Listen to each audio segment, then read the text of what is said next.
could we actually start trying to have human relationships with a robotic, artificial intelligence device or something like that? And I think that's where you kind of ended. But all that stuff's fascinating to me, and I think we ought to be talking about it because it's right there. And if it's not affecting us to a high degree, it is affecting our kids. This is the Untamed podcast, where only the few dare to go.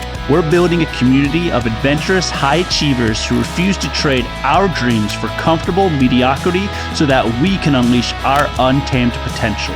Could you be one of the untamed few? Now, your Untamed hosts, Mark Lucas and Joel Fritz. So Joel, I was thinking in this dialogue, I ChatGPT exactly what we should talk about. And ChatGPT came back and said, what is the impact of AI in our life? And is there a negative impact? Is it all positive? Are there questions that we should be asking about specifically AI and the impact it has on our life? Because AI is everywhere. You literally can't go anywhere without seeing something regarding AI. I remember a job that I had not too long ago, 2 years ago.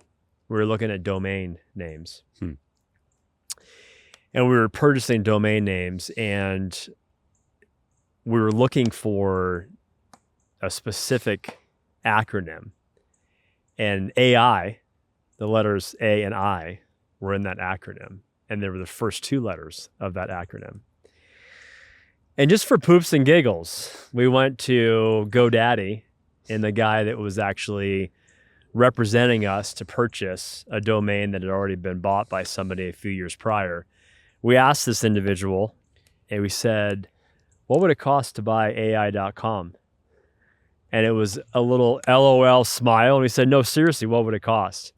And he came back to us. The number was so outlandish. I want to say it would cost upwards of like $350 million. And this was, 2 years ago. I can't imagine how much it would cost today. So I say all that because obviously we can't get around AI and everything in our world. Everything in our world. And yet we're just having a little dialogue by the fire today and asking ourselves, is there danger? Is there things that we should be asking? Danger in the way of what are the real kind of ramifications and implications of us being so entrenched in ChatGPT? I'll just say that one. My kids almost every week will tell me to some degree they're using ChatGPT. Teachers are navigating ChatGPT in the way of cheating on everything from papers to tests to you name it. How often I use it at work is often. I find myself, do I really need to craft my own email? Or can I just give Chat, my good old friend Chat, the G, the P, the T, can I just give my friend Chat the thought and the ethos of what I want to come up with and just let Chat do its magic? These are all good questions. What do you think, Joel? You're smarter than I am. I don't know about that. Come on, buddy. Isn't ChatGPT supposed to be smarter than all of us? But I gotta recap here. I mean, yeah, you gave us a lot to think about there. So as I'm recapping, I'm thinking, you ChatGPT'd what should we talk about, and yes. ChatGPT told you should talk about me. Yes. Does that make AI a narcissist? They are narcissistic. The Spice Girls would say, I'll tell you what I want, what I really, really want. And Chat said, I'll give you the answer you want. What you talk really, about really me. want. You really, really want to talk about me. I wanna. Yeah. Yeah, Chad is pretty narcissistic. Yeah, I tell you what, man. Wants to be in the center of everything. Yeah, I think don't leave me out. We got to talk about it. It's something to talk about. And I'm no AI pro right now, but I am using it. I think you guys out there are using it. And so the question is, I don't know. I mean, is it dangerous is one of those questions. One of my favorites so far is what I could ask you, Mark, or maybe you guys, is your daughter going to marry an AI robot? Is it possible that your daughter can? Could you have an AI son-in-law potentially, right? I mean, there's some funny stuff going around. I mean, from all the way from podcasts asking the question is, are we living in a model right now? Like, are we in one of the test models that some other being created or something like that? And it's fascinating to think about, but it also just goes so wild on one end. But then on the other end, there's these super practical things, like you mentioned the email. Yeah. Something I found really productive with AI recently is I'm having all these thoughts about like different considerations. I mean, let me simplify it and say I'm a cyclist, and so I was looking for bicycle gear on Black Friday. And when you're scrolling, something I've noticed, maybe it's just because I'm getting older, but I think it's just for everybody. You take in so much information and you're like, oh yeah, that bicycle jersey was this much, and then this other brand is this much, but they're kind of the same thing. And you're trying to remember it, but by the third or fourth brand that you're looking at, or third or fourth website, you've forgotten how much the first one is, right? For sure. So after doing this I remember getting up one morning and doing that, and then I just thought, shouldn't AI be doing this for me, right? Right. Isn't that the whole point? It's a valid thought. So I actually go in, I'm like, okay, I'm just going to engage AI. Now, what's really I'm enjoying is that I tend to type, and it's okay because I could type fast enough, I guess you'd say. But now I'm like, I'm just going to speak, right? So then I pick up the phone and I just start asking AI. I'm like, I like this bicycle jersey. I like this bicycle jersey. Can you help me find the cheapest prices? What are the best sales, et cetera, et cetera? And it's like, oh yeah, Joel, let's go for it, right? And then it puts out this whole matrix of where the different shops have it and how much it is, and then comparatively to the features of the different jerseys. And I'm like, boom. I mean, that is amazing how much faster, because that's like seconds. It's creating this whole matrix and showing me the positives and the negatives of exactly what I'm asking it to, and finding the cheapest prices, or hypothetically, like I have to do a little modification on that because maybe it doesn't find the best one, but it puts it all right in front of you. And I'm like, oh, that's way better than me just scrolling for the next hour or something. It's very efficient, very brilliant. Yep. My daughter recently was cheating, and the company knows that she was cheating, but she was cheating on her learning wells, which is these learning trainings that she has in her new job. So they require her to get CPR certified. They require her to take all of these learning well video training tools, and then obviously take a test after. So I was helping her with one of the modules, and we were looking at CPR certification. And it was on a specific part of the Heimlich process, and how you essentially remove food that's lodged in the process of choking. I was just thinking about that the other day. Yeah, right.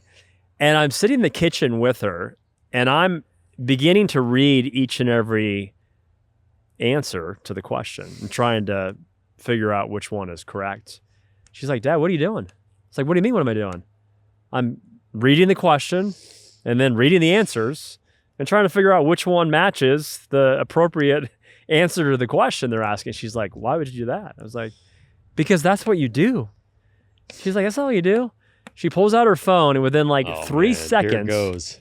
It's angled. It's not even straight on taking a picture of the screen, but it's angled, taking a photo from her phone of the screen and then hitting a button, and AI is analyzing the question and spitting out the answer for her.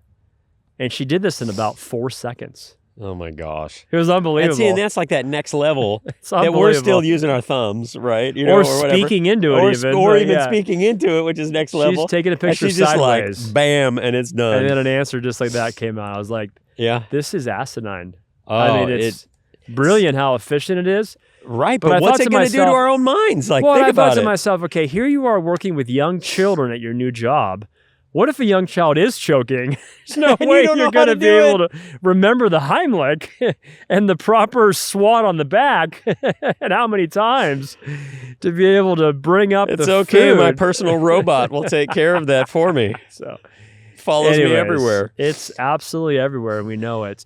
I think at the end of the day, I think what I've begun to kind of ponder, what is it doing for me, but maybe more importantly, Joe, what is it doing for my kids when it comes to the things that are impeding relational skills? Mm-hmm.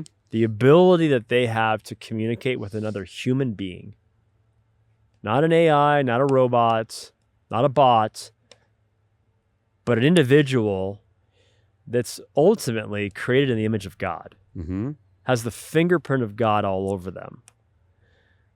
And this conversation that we're having right now and the limitations that people have on just dialogue with others, because of the attention spans, because of AI, because of dopamine in social media and dopamine in YouTube videos, we're just really impacting the inability that people have to have conversation and to really connect with one another. And I keep thinking the reality is this is not only going in the way of information as a source and knowledge as a source, but it's going into the way of how they actually think they're connecting with another artificial intelligent life source. It's not even a life source. Yeah, I think I hear the implications. It's almost philosophical at some point that you're talking about, but I want to drill into the main thing that you started with right there, and that's atrophy. Okay, relational atrophy, but also mental atrophy. I mean, your brain in many ways has to be exercised in order for it to work. There's programs that you can do. There's all sorts of stuff that you can do to exercise your brain. In fact, that's part of longevity. Yeah. Like, so if you're a pickleball pro, and so I think you know this or whatever, but people have higher longevity in racket sports because they're simply crossing the left-right brain barrier. And that's something that even kids, like little tiny babies, when they're first learning to crawl, they will have to have a therapist help them process through the issues if they don't actually start crossing over and grabbing things by a certain age. It's an incredibly important developmental component. So this crossing the right-left brain barrier with a hand and being able to do something over here when it's crossed over is huge. So that's why racket sports actually keep your mind exercised. So people who are in racket sports have some of the longest lifespans. Right. And it's that kind of thing, like whether it be muscular atrophy, because there's other things that go along with longevity, since I'm not rambling about it, but the point is that you need mental stamina, right? You need to exercise your mind. They say chess is really good for it. Critical thinking, challenging. And so then there's another thing, right? If you're not exercising your mind like that, what's going to happen? Is it going to atrophy? Do we need to do mind exercises all of a sudden? Because ChatGPT is doing most of the critical thinking for us. Right. But I do think of the difference. I can recognize it clearly. I mean, just the fact, like the first thought is, can AI do this for me? Right? And so it's very natural. I'm just going to save time. I'm going to save energy, and I'm going to do this. But your mind isn't chewing on something like your mind likes to chew on something. What is the answer? Oh, am I learning it? Am I not learning it? So I think atrophy is a really big deal. But then you get into the next level, relationship atrophy. So what does that look like? I mean, is it causing us? Is it fragmenting our relationships further? I think it is fragmenting our relationships further. I mean, hypothetically, you could use AI to tell you how to have a better relationship, and it would actually give you a system, right, or help you process your own system. And I think that is something that's really functional about AI. Is if it's on our own personal development or its development in a relationship, you can say, hey, here's where I'd like to be. Let's process through what would be a good path to walk. And it can be very functional, but I don't think we typically use it like that. Yeah, we use it in a way that would actually separate us oftentimes from our relationships. And then could we actually start trying to have human relationships with a robotic, artificial intelligence device or something like that? And I think that's where you kind of ended. But all that stuff's fascinating to me, and I think we ought to be talking about it because it's right there. And if it's not affecting us to a high degree, it is affecting our kids. Absolutely. Well, and I think at the end of the day, I think that atrophy is really important for us to talk about because early on in my life, there was a coach that became a mentor for me. And he said this, he said, there's two primary learning styles in the way that you're going to develop, Mark, and the way that you're going to grow. The first is you're going to grow through other people's experiences. So OPE, other people's experiences. But you're probably going to grow most in your life, Mark, through your own personal experiences. through you failing forward, making mistakes, falling down, bruising yourself, getting up, learning from what had happened, and then moving forward. And he went on to say, those are really the two and really only ways for us to develop and grow. And now we're infusing and placing into this some ridiculous thought that artificial intelligent experience is going to be some type of wisdom nugget and knowledge nugget that's going to help us grow and develop. And at the end of the day, it's just not the case, because no matter how much index of information AI can go and search the web for, and it can search and pull deep into what it finds, it's never going to have a personal experience. Mm-hmm. It's never even going to truly understand other people's experiences, because you can't really understand raw failure, raw emotion, the deep down stuff that makes us who we are, because we are, all of us, created in the image of God with an intellect, an understanding of right and wrong, character, an understanding of emotions, emotional intelligence. There's no emotional intelligence or character or imago Dei, which is the Latin word for created in the image of God, that will ever come from any AI platform.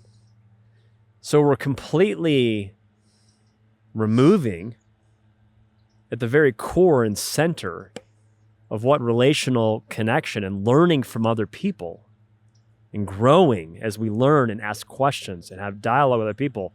We're removing really the tendencies that we have to cultivate those things, because now we're just taking the instant microwave generation quick fix for what's the fastest way for me to find the information, check the box, answer the question, create the business plan, create the email, create whatever it is, and then go on to the next thing, without really walking through conversations of other people and what they've learned, best practices, what other people have learned in their life journey. Mm-hmm. We're really almost sidestepping that to the degree that we don't even know how detrimental it is. But I even think in my life, I can't wait for me as I get older in my life to have more conversations with people that are older and wiser than me, and to sit on a porch and to grab a cup of coffee and to just ask questions to somebody that's 20, 30 years older than me, that's lived life, and to be able to glean from them and learn from them and inside out grow because of that conversation. Now we're just microwave instant society of give me the fastest answer possible and let me move on. So I think that's really what, at the end of the day, that's what probably scares me the most, is that we're going to lean too hard on this, and it's going to become the only place that we go, and we're missing the dialogue and conversation to learn from other people, to really learn their best practices and what life has taught them. We're missing that completely. Which is a huge component of being human. Yeah. And in what I'm hearing you say there, I just can't help but comment. I think it's time to ask, a good time for people to ask this really important question, and that is, what does it mean to be human, right? What is humanness, if you would?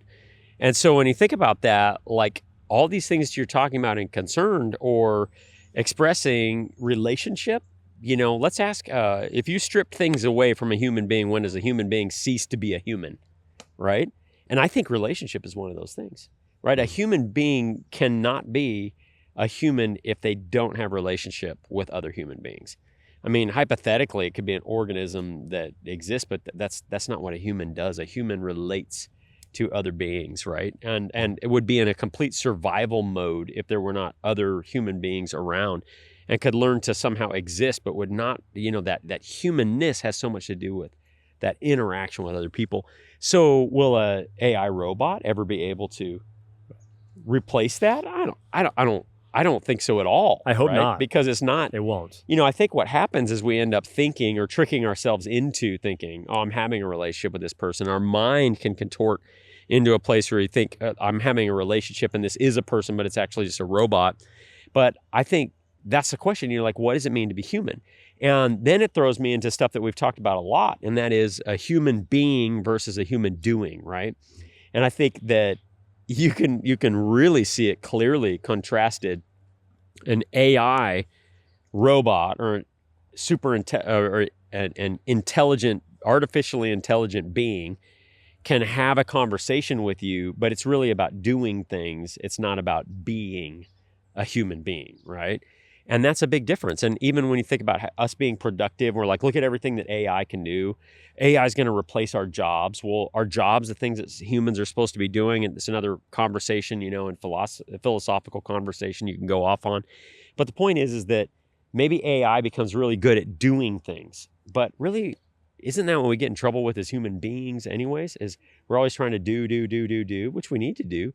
But now we have all these machines and now even learning that is able to answer questions for us as well as do our laundry. Not yet that the robot can come and put our laundry in, but the machine's washing the clothes for us for a while, and the questions are being answered. Like Heimlich maneuver. I mean, it's just so fascinating to think about. But ultimately, AI can do, but it certainly can't be.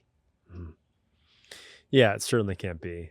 And again, we talked about this in the first conversation we had just a few weeks ago when we talked about the importance of being a great leader, the importance of having a great mentor. We didn't go very long into that conversation, but I know we've had conversations about the importance of being mentored, the importance of mentoring others, the importance of being a great leader. Mm-hmm.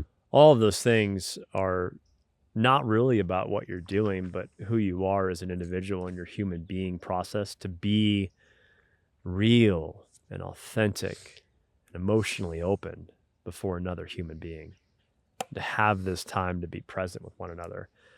That's where great meaning and significance and great depth of relationships happens. So I think it's ultimately important that we never lose sight of that.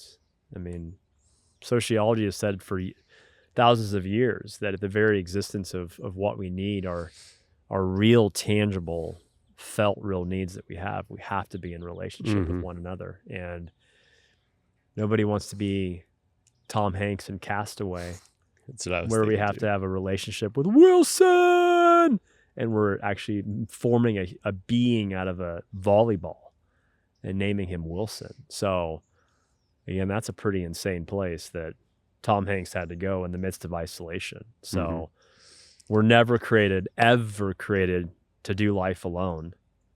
God has created us to be in community with one another.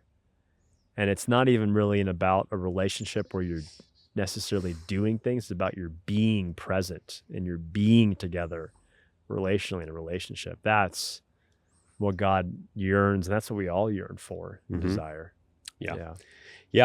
I think when I think about this podcast, just this discussion, we didn't even know where this would go.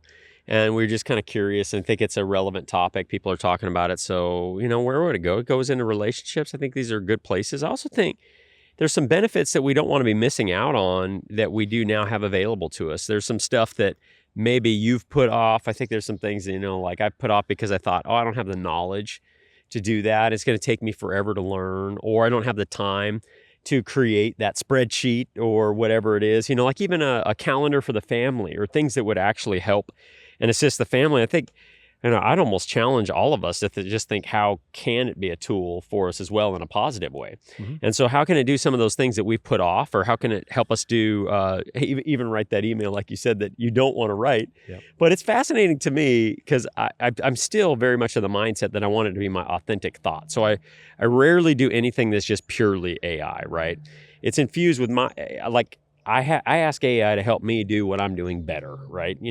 Okay, get the grammar right. Help me with a few words here, that kind of a thing. But when it comes to some of these emotional emails that we have a hard time writing, you can actually type those things out, or even letters that we should be writing. You can type those things out in a raw format and then even adjust it. It's like dial it back, right? I mean, that's some of the stuff that it actually can help you get done things that you don't want to do, or organizing the family's calendar. It's incredible how those sorts of things, you can use it to do that. Or, I mean, I just did cabinets in my house, for cabinet measurements. You can literally just tell it, this is what I want, and you're speaking it. And then it's telling you, okay, here's what you're going to need for the cabinets, puts together your whole list for you so you can do projects faster. So I think there are some positive things we got to pay attention to and not sidestep. Absolutely. Because they can actually help us do things that we've been wanting to do for a while. Yeah, you'd have to put your head in the sand and live in the world today if you weren't using AI. AI is a beautiful tool in so many ways. Yeah, absolutely. Yeah.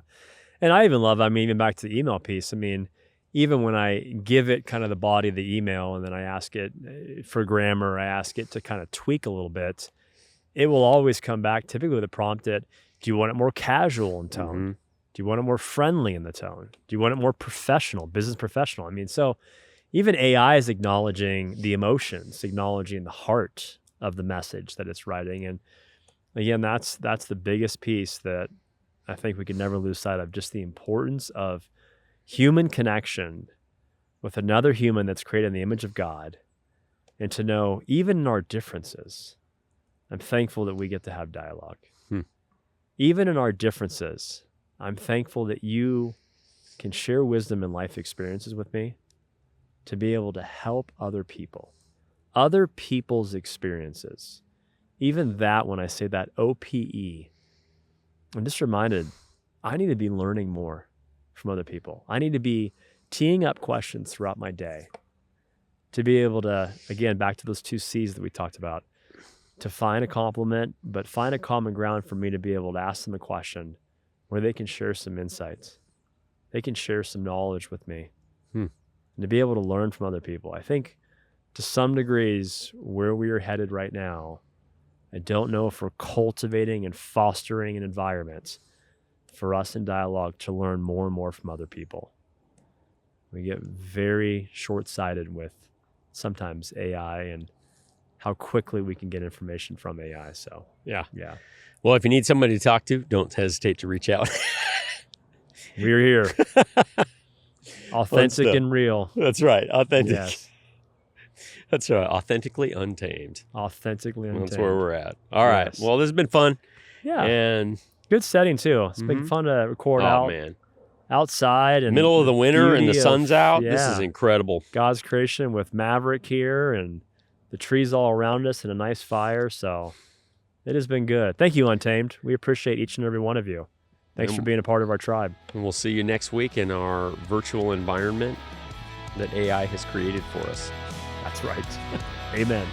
If this episode sparked something in you, please subscribe and even share it with someone who's ready to take their life to the next level. We're always on the hunt for men who are looking to become untamed and release their untamed potential.